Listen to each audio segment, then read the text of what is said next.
Making a Barbie doll involves a few important steps.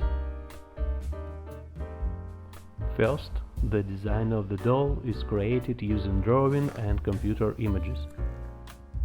Then a sculptor makes a model of the doll out of clay.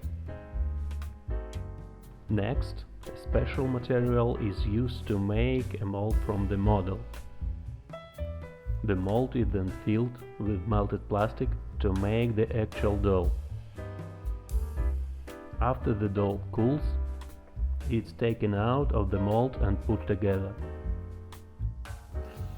The doll's hair, clothes and things that go with it are added, and then the doll is checked to make sure it's okay. Finally, the dolls that pass the quality control test are packaged and sent to stores for people to buy.